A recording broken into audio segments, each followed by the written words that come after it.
why Lagos should not have special status, Femi Okunnu says. Yeah, because with the Tinubu now being the president, and with him gathering all his boys that he worked with when he was Lagos State governor, they are trying to treat Lagos like a special place now. Okay, but let's go into the details to see exactly what Femi Okunnu is trying to say. A former federal commissioner for works, Mr. Femi Okunnu, has justified why Lagos State should not have a special status. Okunnu stated this in an interview on Arise TV on Tuesday. So he said Lagos State doesn't need any special status. I disagree with those who, out of context, when Lagos ceased to be the federal capital, started demanding special status for Lagos. That has its own historical meaning. The special status as at the time before they moved to Abuja was because diplomatic missions at that time didn't pay rates that ordinary persons than ordinary persons and companies pay, so they were exempted from that. Basically, that was what gave birth to special status for Lagos. So it ceased to apply when the federal capital moved to Abuja. So there should be no special status for Lagos or any other capital of the country. So the elder statesman faulted the calls for special status for Lagos State, stressing that Lagos doesn't need special status. The senior advocate of Nigerian Sun said the corruption perpetrated by politicians and suggested that the permanent secretaries and suggested that the government should ensure that permanent secretaries rather than ministers should be saddled with the responsibility of accounting in the ministry. On corruption in the country, he said, as regards pilfering of money by politicians, when the British left the country, they left a very good civil service. The administration was very good. In 1958, there was nationalization, which led to the recruitment of the best brains in the Nigerian civil service. Until the regime of General Babangida, the permanent secretary of a ministry was the accounting officer, not the minister. Babangida changed it, took it away from the permanent secretaries and gave it to political appointees. That is one vital error that the government, I hope, will correct.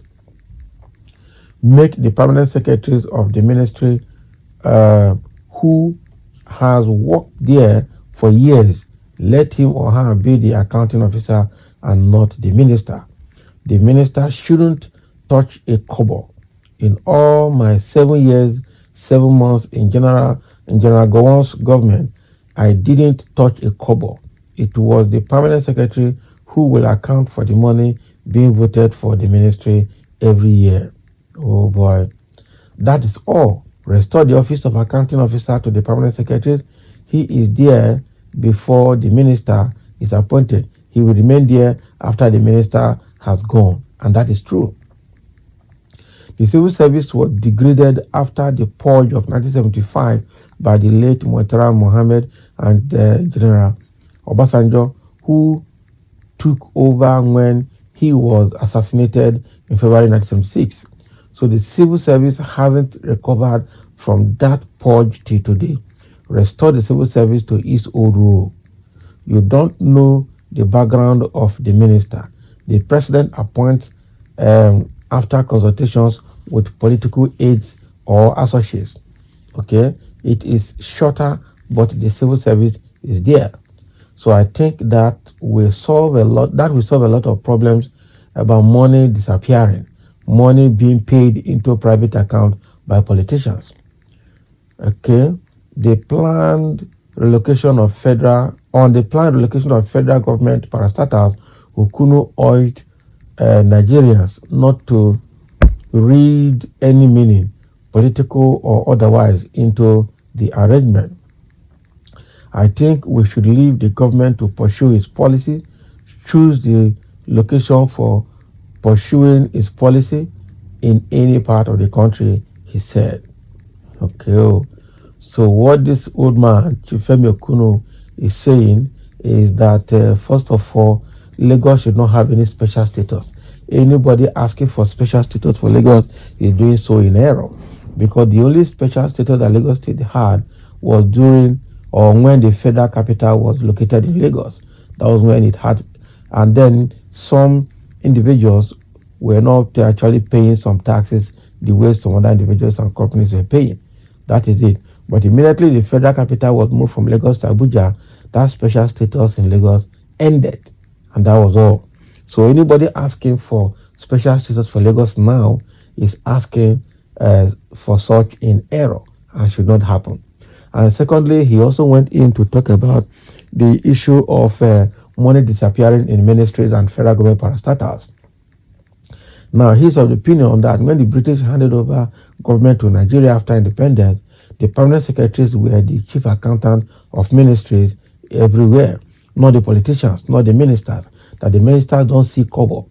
Okay? The reason is because the permanent secretaries have worked in those ministries for years and are always there before the ministers were politically appointed, and will also remain there after the ministers that were appointed also leave office. So the permanent secretary, okay, is still the person that is there day and night for 35 years, sometimes for 40 years, and retire there as senior civil servant. But the ministers will just come, probably stay 4 years and leave. And so they don't have access to money. Okay, it's the permanent secretary that accounts for the money that is budgeted for that ministry, not the politician who ends up as a minister and appointed by the president. And that makes a bit of sense anyway. That makes a bit of sense. But the only question I have is that even in the current dispensation today, permanent secretaries are already politicians themselves. Permanent secretaries are the ones telling the politicians how to steal the money. Because just like it's been rightly said, they are the accountants, they know the financial history and all the transaction history of the ministry, and so they know how to do the record. The permanent secretaries are the worst corrupt people now in government. So if you remove the ministers and put the permanent secretaries as the chief accountants of the ministry, that is actually supposed to be, but they will steal more than the politicians. Those guys are thieves. The way stealing is done in Nigeria now, I tell you, even I don't know who is not a thief. That is frankly speaking. Permanent secretaries are stealing. They are the ones helping the politicians to steal. They are the ones helping the politicians to perfect their records so they will not be caught, even though they are still finally being caught at the end of the day. So permanent secretaries are not better than politicians as are today. Okay? Because if you have a honest permanent secretary, yes, things will work fine. Again, if you have a honest minister that is working with a corrupt permanent secretary, there will still be a problem. Because, for instance, this issue of Beta Edu in the humanitarian ministry and her permanent secretary in that ministry, you see that somebody is not honest. Either Beta Edu is honest, the permanent secretary is not, or the permanent secretary is honest, Beta Edu is not. Okay? But I'm sure if in Beta Edu's transaction, if permanent secretary was carried along and he was given his own court, I tell you, no information will leak, no memo will leak, and there will be no problem till now. So it's a case of them eating each other. So permanent secretaries and politicians today, there's no big difference as far as Nigeria is concerned today. Though Chief Femi Okunnu has said his own, but then what can you say? No special status for Lagos, and permanent secretary should be held accountable for the monies in the ministries. Thank you for listening. Let's have your comments.